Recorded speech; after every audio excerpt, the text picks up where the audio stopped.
में बस पंचम वर्ण का विधान है पदांत यरों के स्थान पर। तो इसके ये उदाहरण आपने देखे थे जहां पांचवा वर्ण हो जाता है। मूल कर ने तो एक ही उदाहरण दिया बस, ए तद मुरारी, और प्रत्यय भाषा नित्यम के दो उदाहरण दिए, तदमात्रम और चिन्मयम। ये उदाहरण आपने जान लिए, कोई दिक्कत तो नहीं? संधि में आगे बढ़ जाए?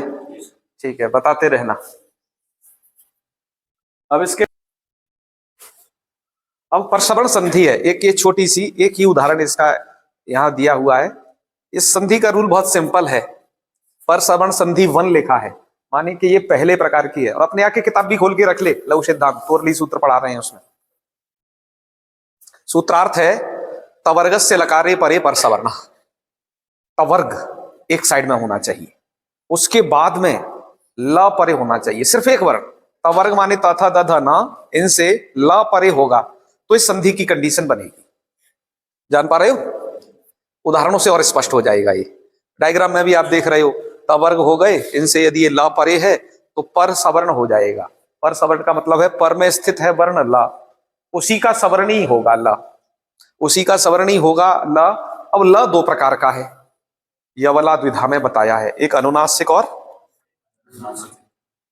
तो जहां पर त थ द ध ये चार वर्ण रहेंगे, वहां पर तो आपका ये पहला वाला है अनुनासिक वाला ला होगा, और जहां पर न रहेगा पद के अंत में, उसके बाद यदि ला परे मिल गया तो इस ना के स्थान पर केवल ये वाला ला होगा। बस ये इसका है, उदाहरणों से स्पष्ट हो रहा है। तद प्लस लयः, पहला उदाहरण देख लीजिए, तद प्लस, तो यहां तवर का वर्ण है द, तो इस द को भी पर सवर्ण माने ला हो जाएगा। यहां पर सवर्ण से सिर्फ ला ही विधान में होना है बस, तो वो बन गया क्या? तल्लयः। समझ गए? तद शब्द तल्लयः में बदल गया। ठीक। दूसरा देखिए, विद्वान प्लस लिखति, इसको है विद्वान लिखति, ऐसे करके। यहां पर क्या हुआ? ये न को ये अनुनासिक वाला ल हुआ, इसलिए हमने जो पर सवर्ण जो किया है वो ध्यान से देखो, ल के ऊपर ही ये अनुनासिक लगाया है, और ई की मात्रा तो चूंकि इधर वाले पर है ना, तो इस तरीके से लिखना चाहिए, इस तरीके से विद्वान लिखति, माने कि अनुनासिक है वो ल के ऊपर लगाना चाहिए। आपके बहुत सारे किताबों में यहाँ पर अनुनासिक का चिन्ह, गीता प्रेस इत्यादि में दा के वा के ऊपर लगा दिया यहाँ बिंदुआ, इससे ये भ्रम होता है कि वो आकार अनुनासिक है। क्या वो आकार अनुनासिक नहीं है? अनुनासिक कौन है? ल अनुनासिक है, उसी के ऊपर लगाना चाहिए। गोविंदाचार्य जी ने तो विद्वान ल को अनुनासिक करके लिखति को साइड में लिख दिया है, तो वो भी ठीक है जो है। हमारी पुस्तकों में कैसे कैसे है यहाँ पर, हाँ, माने अनुनासिक का चिन्ह कहाँ लगाया है? हाँ, इधर इस पे लगा दिया है ना, द्वा पे, उधर नहीं, इधर समझिए, नहीं तो भ्रम होगा, क्योंकि सूत्र स्पष्ट कह रहा है कि अनुनासिक ही लकार होता है, तो वो चिन्ह उधर चला जाना चाहिए। ठीक है, ये थोड़ा लेखन की चीज को यहां समझना, बहुत सारी किताबों में ऐसे नहीं है। और उदाहरण देख लीजिए, दो उदाहरण तो मूल में दिए हैं, लेकिन इतने से काम नहीं होता। संधि के तो तुम्हें बहुत सारे उदाहरणों की जानकारी होनी चाहिए। पठन प्लस लिखति, पढ़ते हुए लिखता है, पठन लिखति, उसकी बजाय क्या कह सकते हो? पठन लिखति। ठीक है, ये संधि है, आपको मिलेगा ऐसा बहुत जगह। जहत प्लस लक्षणा, जहल लक्षणा, लक्षणा के भेद हैं उसमें ये आता है, जहल लक्षणा। गच्छन प्लस लक्ष्मण, गच्छल लक्ष्मण। ठीक है, अनुनासिक ल के ऊपर है, देख लीजिए ध्यान से, किताबों में अनुनासिक को इधर उधर किए हैं कहीं, यदि इस तरीके से हो तभी शुद्ध मानना। तद प्लस लीन, तल्लीन हो गए, तद मतलब तस्मिन लीन, उसमें लीन, तो तद लीन तल्लीन। दकार को भी, ये दो लकार वाली कंडीशन से संधि को तुम पहचान सकते हो।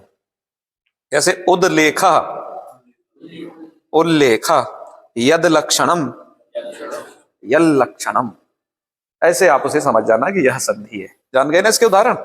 चलो, इसके बाद ये पूर्व सवर्ण संधि है, इसका सेकंड पार्ट, वो फर्स्ट था, ये सेकंड है। यहां पर क्या है, इसका भी उदाहरण ये सीमित है, उद से स्था और स्तंभ शब्द परे होगा तभी ये संधि होगी। तो हम समझ रहे हैं क्या? नहीं तो केवल दो शब्दों के परे, उद से, उद एक उपसर्ग है, है ना, प्रादियों में पढ़ा गया। ये क्या है, प्रादि है, ये उपसर्ग मत का। उपसर्ग तो जब क्रिया से पहले जुड़ता है तभी उसकी संज्ञा है, अन्यथा उसे प्रादि कहेंगे। तो उद जो है प्रादि है, परपराप समनु इसमें आता है। तो फिर उद से स्था और स्तंभ हो पर में, तो ये सूत्र करता है पूर्व सवर्ण। पूर्व सवर्ण शब्द का अर्थ ये होता है, अच्छा ये तो पर सवर्ण था, पर सवर्ण एक और आगे आएगा, ये अलग है, ये तो पूर्व सवर्ण है ना। पर सवर्ण का तो मतलब ये होता है पर में स्थित वर्ण का सवर्णीय अक्षर हो जाना, ये तो पर सवर्ण है। पूर्व सवर्ण में पूर्व में स्थित वर्ण का सवर्णीय अक्षर हो जाना, ठीक है, ये पूर्व सवर्ण होता है। यहां पर देखिए अब उद प्लस स्थानम, सूत्र कहता है उद से उदह स्था स्तंभो हो पूर्वस्य, उदह परयो हो स्था स्तंभो हो पूर्व सवर्ण। उद से परे स्था और स्तंभ को पूर्व सवर्ण होता है। उद से परे स्था हो या स्तंभ हो, उद से परे स्थानम में स्था है और उद से परे स्तंभनम में स्तंभ है, दोनों मिल रहे हैं, तो पूर्व सवर्ण होता है। पूर्व सवर्ण का मतलब है पूर्व में स्थित जो वर्ण, पूर्व में स्थित है द, तो द का सवर्णी इधर स्था के स्थान पर होगा, यहां द का सवर्णी वर्ण, सवर्णी जो होगा वो स्तंभ के स्थान पर होगा। सवर्णी क्या चीज होती है, जिससे जिसकी सवर्ण संज्ञा हो। सवर्ण के विषय में तुल्यस्य प्रयत्नम में बताया जा चुका है कि जिन दो वर्णों का स्थान तुल्य होता है उन दोनों की सवर्ण संज्ञा होती है ना। तो सवर्णी का मतलब उसी उच्चारण स्थान वाला और उसी आभ्यंतर प्रयत्न वाला वर्ण है, तो वो वर्ण उसका सवर्णी होगा। उदाहरण देखिए, जैसे क है, क का उच्चारण स्थान क्या है, कंठ है, और इसका अभ्यंतर क्या है, हाँ स्पृष्ट, स्पर्श उसकी संज्ञा है, स्पृष्ट क्या है उसका, तो जो वर्ण कंठ स्थान और स्पृष्ट प्रयत्न वाला होगा वही क का सवर्णी होगा। अब बताइए कंठ स्थान वाला और स्पृष्ट प्रयत्न वाले और कौन वर्ण है क के अलावा? मेरी बात समझ पा रहे हो, संज्ञा प्रकरण भूले तो नहीं हो? हाँ, तो ऐसा वर्ण है ख, ग और घ और ङ भी, इनका उच्चारण स्थान और आभ्यंतर प्रयत्न क के तुल्य है। जो क का है वही इसका है। कहने का मतलब है वर्ग के जो वर्ण है वो सवर्णी है एक दूसरे की, उसको ऐसे भी समझा जा सकता है, ठीक है। तो पूर्व सवर्ण होना का मतलब क्या है, पूर्व में स्थित जो वर्ण उसका ही सवर्णीय अक्षर इसके स्था के स्थान पर हो जाए, स्तंभ के स्थान पर हो जाए, तब ये काम करेगा, ठीक है। सूत्र है परिभाषा सूत्र अगला, तस्मादित्युत्तरस्य।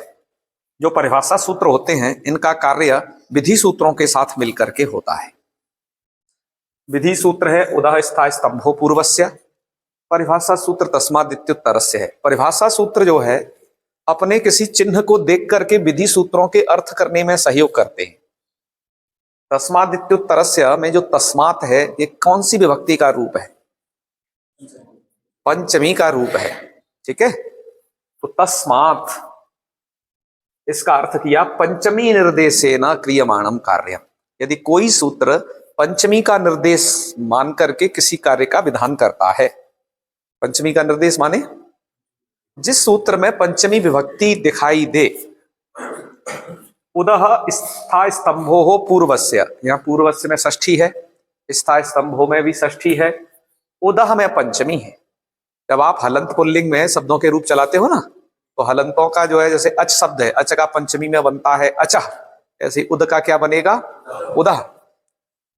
जो शब्द अजंत हैं उनके विभक्ति के रूप अलग तरीके से होते हैं, हलंतों के थोड़ा इनसे भिन्न होते हैं, उसकी प्रक्रिया भिन्न है, समझे। तो उदह कहाँ का है, ये पंचमी का है।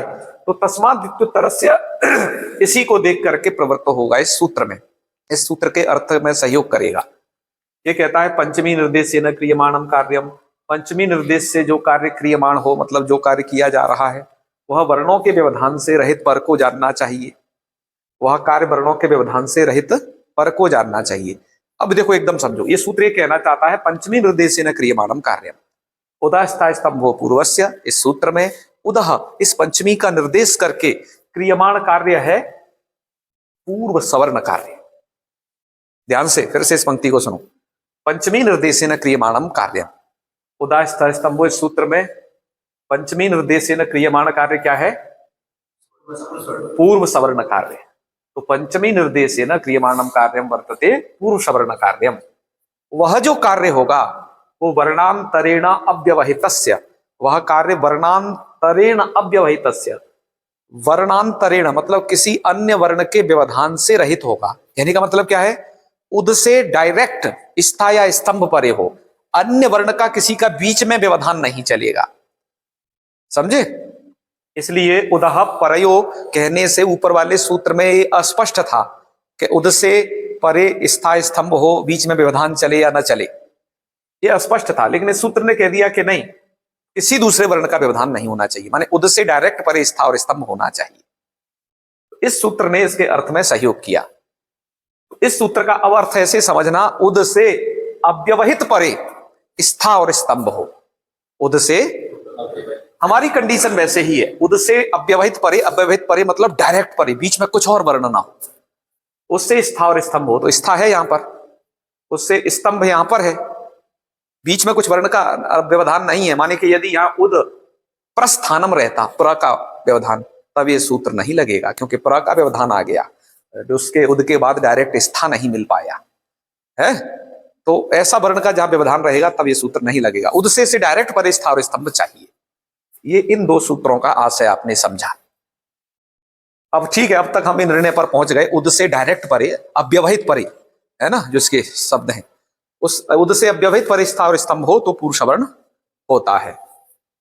तो ठीक है भाई, तो क्या मतलब स्था और स्तंभ को पूरे को पूर्व सवर्ण कर दें क्या? पूरे स्था को, पूरे स्तंभ को पूर्व सवर्ण कर दें क्या? तो उसके लिए सूत्र ने अगले ने निर्णय दिया आदेह परस्य। इस सूत्र ने कहा परस्य यद विहितम तस्य आदेर बोध्यम। पर को जो कार्य का विधान किया जाता है वह उसके आदि वर्ण को हो जाता है, पूरे को नहीं। तो पर को जो विधान किया गया कार्य है, माने पर माने स्था को विधान किया गया, यहां पर उद से पर है स्तंभ, इनको जिस कार्य का विधान किया जा रहा है, परस्य यद विहितम तस्य आदेर बोध्यम, वह उसके केवल आदि वर्ण को होगा। आदि वर्ण माने उसके प्रथम अक्षर को होगा।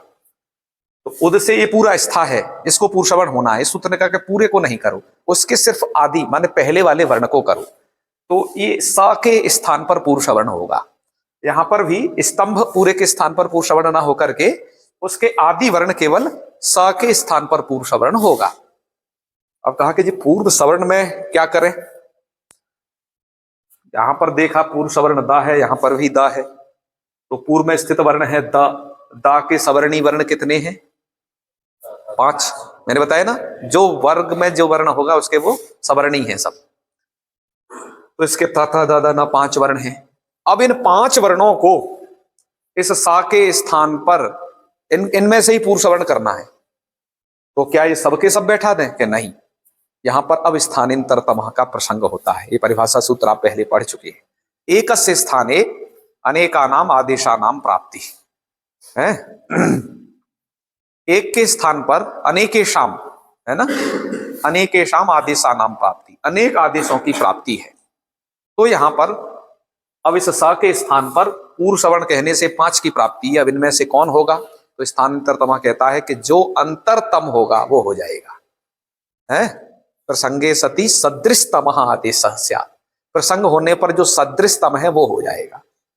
कहा कि सदृशतम कैसे पहचानेंगे? कहा कि सबको मिलाओ कि कौन इसके सदृश है। सदृश का मतलब ये है जिसका उच्चारण स्थान वगैरह ये सब मैच कर जाए, उसके साथ में है अभ्यंतर प्रयत्न ये सब मैच कर जाए तो काम बन जाएगा। तो चलो मिलान आप शुरू करते हैं। अब यहां पर देखिए एक है स, और स के स्थान पर हमें इस द पूर्व सवर्णी मतलब इन 5 में से कोई एक करना है। तो तरीका यह है उसका, सबसे पहले उच्चारण स्थान से चलते हैं, ठीक है। संज्ञा प्रकरण जिनका दृढ़ है वो समझ लेना, यहाँ एक बार और अभ्यास हो जाएगा। स का उच्चारण स्थान क्या है? दंत है। और त थ द ध न में से दंत किसका है? ये तो बात बनेगी नहीं, ये तो 5 फिर के फिर होने लगेंगे। कहा थोड़ा और आगे बढ़ो, आभ्यंतर प्रयत्न पर आओ। स का अभ्यंतर क्या है?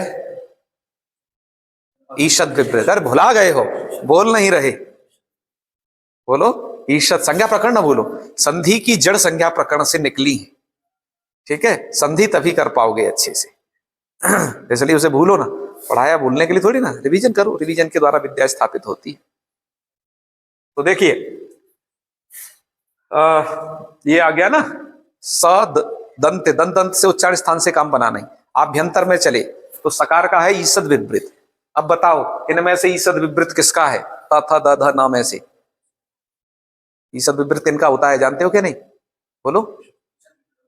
ईसद विवृत सिर्फ ऊष्म वर्णों का होता है। आज उसे नहीं लाया तो बच्चा, जब हम इनके आभ्यंतर प्रयत्नों को मैच किए तो सकार का जो आभ्यंतर प्रयत्न है वो ईषद विवृत है, और ईषद विवृत सिर्फ ऊष्म वर्णों का होता है।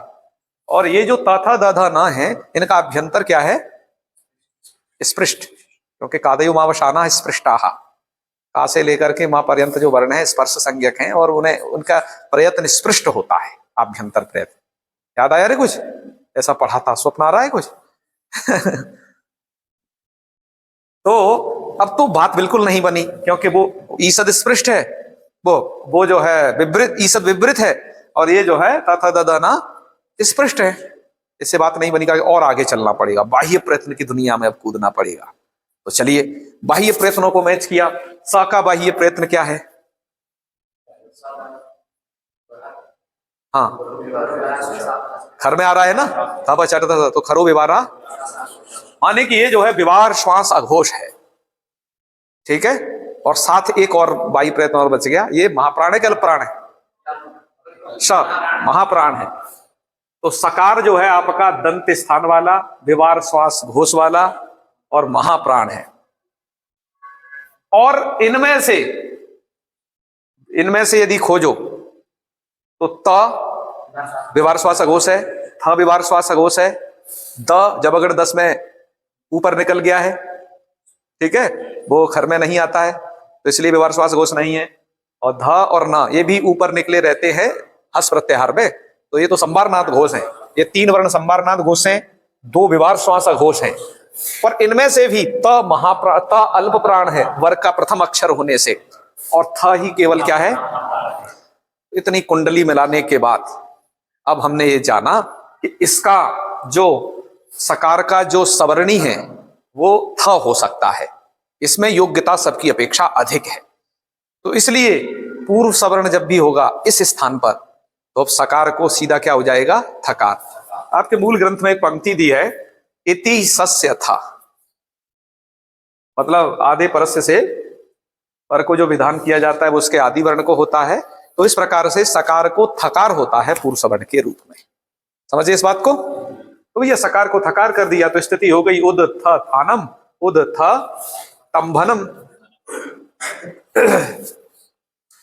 अब यहां तक आपकी स्थिति हो चुकी है, उद थ थानम, उद थ तंभनम, ठीक है। अब एक सूत्र है झरोझरी सवर्णे। झरोझरी सवर्णे का अर्थ होता है हलह परस्य झरो वालोपः सवर्णे झरी।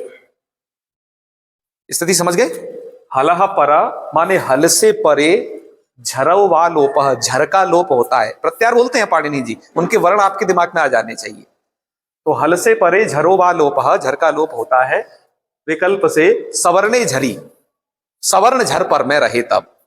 ये सूत्र की कंडीशन काफी जगह होती है, इस जगह देखो हो रही है, हम इसे घटा के बताते हैं। हल हो गया द, हल वर्ण मतलब है, हल है द, हल से परे झर का लोप होता है। झर है कि नहीं? ये थ झर है। और सवर्ण झर परे है कि नहीं बाद में, मतलब था के बाद में भी एक दूसरा क्या है? था। तो देखो स्थिति ध्यान से देखो, इधर भी हल वर्ण, इधर भी हल वर्ण, और तो बीच वाले का लोप हो जाएगा। शर्त क्या है? इधर वाला जो होना चाहिए वो सवर्ण झर होना चाहिए। स्थिति हुई सवर्ण झर का मतलब देखो, था की था के साथ सवर्ण संज्ञा है, सेम टू सेम वर्ण है वो, है। आप वहां पर सवर्ण ही ध्यान रखना मुख्य रूप से, मतलब था के बाद दंत स्थान वाला और स्पृष्ट प्रयत्न वाला वर्ण आगे होना चाहिए, तब वो सवर्णी कहलाएगा। माने कि सीधी शॉर्टकट बात यह है, उससे आगे जो वर्ण होना चाहिए वो उसी के वर्ग वाला होना चाहिए, उसको ऐसे कह सकते हैं। तो क्या होता है इसका, क्या हो जाता है बीच वाले का फिर लो। तो सूत्र का अर्थ देखिए, हला परस्य झरो वा लोपः सवर्णे झरी। तो सवर्ण झर परे है और हल से परे है, ये था, इसका क्या हो गया? लोप। तो लोप कर दिया। ये सूत्र झर का लोप करता है ना। झर, झर मतलब झमय के झकार से लेकर के सस्तर तक के पर्यंत इतने वर्णों का लोप करेगा।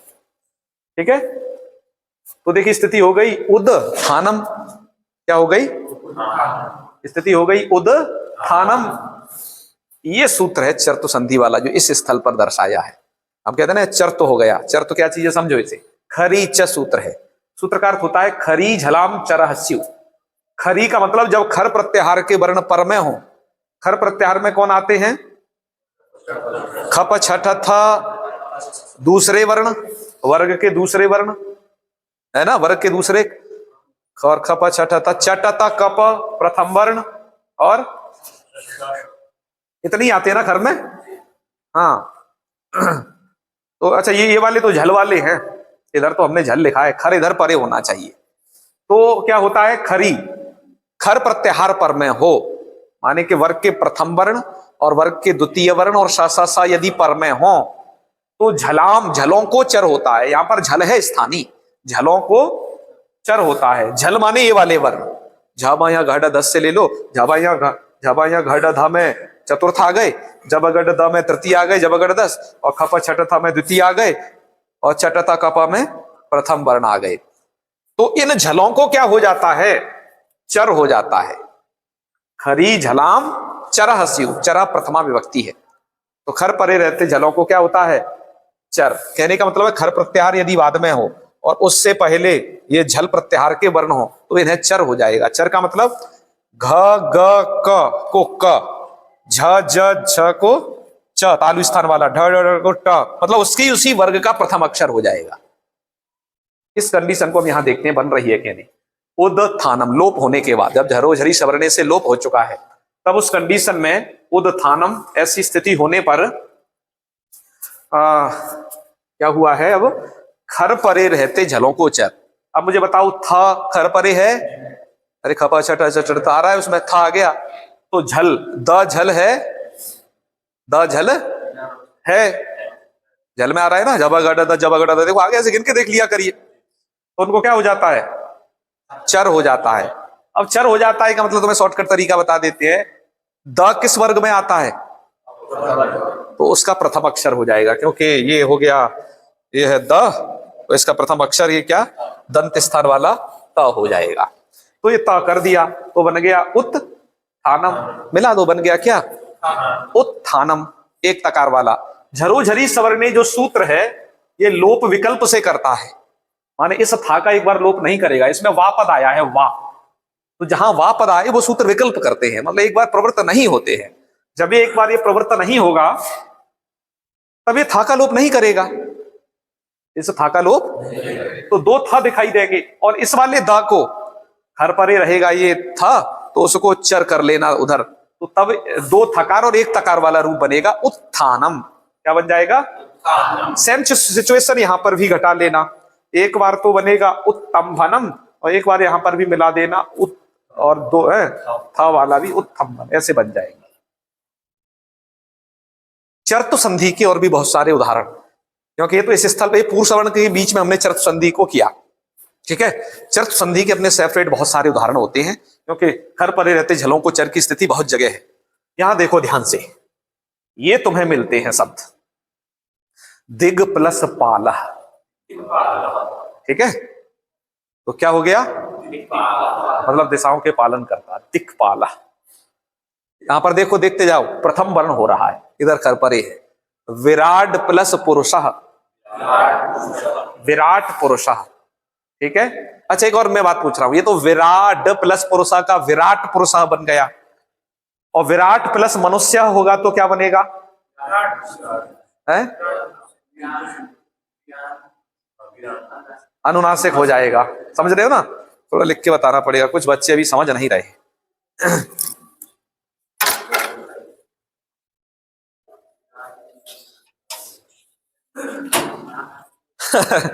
शब्दों के थोड़े से चेंज होने से संधियों की कंडीशन बदल जाती है पूर्णतया। आप लोगों ने विराट प्लस पुरुषः क्या बनाया? इसका आपने ये रूप बनाया था विराड पुरुषा, ऐसा ही बनाए हो ना? यस। अब यदि अरे वो डा को टा करना भूल गए, है ना? अरे भाई हो जा। तो विराट, ये बढ़िया, ऐसा रूप बनेगा मिलके, विराट पुरुषा। और इधर डा करना पड़ेगा, राइट। ये तो विराट पुरुषा का क्या बन गया? और यदि ऐसा है विराट आगे मनुष्य, तब क्या बनेगा? अब ध्यान दीजिए, यहां के आगे वर्ण पर निर्भर करता है। ये वाला वर्ण था तुम्हारा खर, खर परे, तो खरीचा लग गया था। ठीक है, ये सिचुएशन समझना, यही संधि की कंडीशन भ्रमित करती है। यहां पर ये जो वर्ण है ये खर नहीं है, सबसे पहले तो याद ये रखो। यहां पर आप एक रूल पढ़े हो, यरो नुनासिके नुनासिको वा, ये वर्ग का पंचम अक्षर है, तो इसलिए इधर भी क्या कर देगा, ये पंचम वर्ण करवा देगा। और पंचम वर्ण की स्थिति क्या होती है? ये ड किस वर्ग में आता है?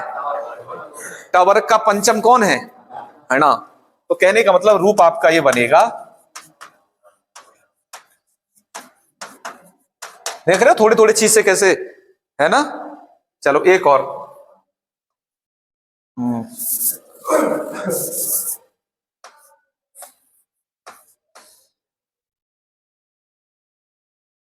अब एक और तुम्हें कंडीशन बताते हैं।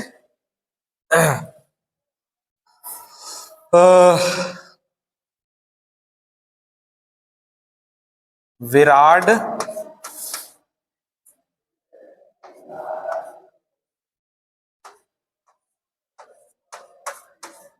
यहां क्या बनेगा? है ट हो जाएगा कि नहीं? ट हो जाएगा कि किस सूत्र से?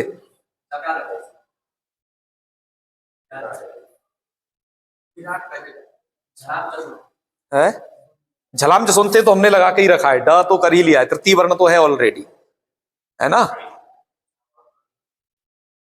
क्या होगा? टकार हो जाएगा। टकार के लिए ध्यान दो, कब होता है? क्या ये खर है? बताइए, ज खर है? खर नहीं है तो आप खरीचा लगा नहीं सकते हो। इसलिए मेरे को ध्यान से, संधि ये बड़ी बारीकी से की जाती है।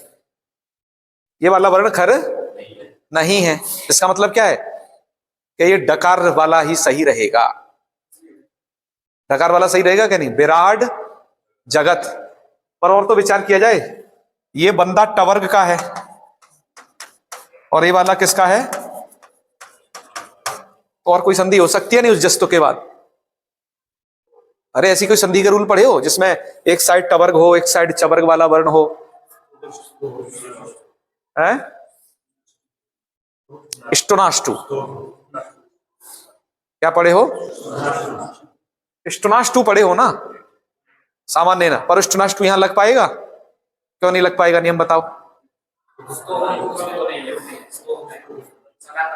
नहीं, अच्छा राइट, ये भी बात है, क्योंकि उसके लिए वन साइड में सकार तवर्ग होना चाहिए तो दूसरे साइड में शकार टवर्ग। ये तो इष्टुत्व संधि के लिए जरूरी है, और इष्टुत्व संधि के लिए जरूरी है। ठीक है, तो इसका मतलब अब इतने सूत्रों की जानकारी से हमने कंफर्म कर लिया कि नहीं, रूप यही सही होगा बस, विराट जगत। हाँ, वो जला में सुनते से टा को डा, बस तो विराट प्लस ये रूप सही है। तो संधि हमेशा ये इस कंडीशन पर निर्भर होती है कि आगे वर्ण क्या है, उसको देख करके संधि, तो कहां तुम्हें चर्तु संधि करनी है, कब कब जस्तु करनी है, इष्टुत इष्टुत्व कहां होनी है, अनुनासिक वाली संधि कहां प्रवृत्त होनी है, ये नियम जरूर मन में धारण किए रहिएगा। ठीक है, चलो आगे बढ़ जाते हैं।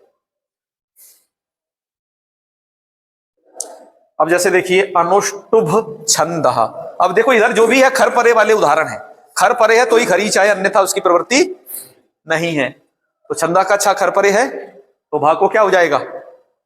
प, उसी वर्ग का प्रथम अक्षर, चर्त संधि का रूप, तो बन गया अनुष्टुप छंद।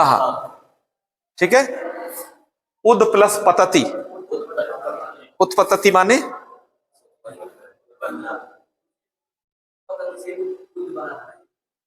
नहीं, ये मूल रूप से दकारांत उपसर्ग है, ऐसा माना है।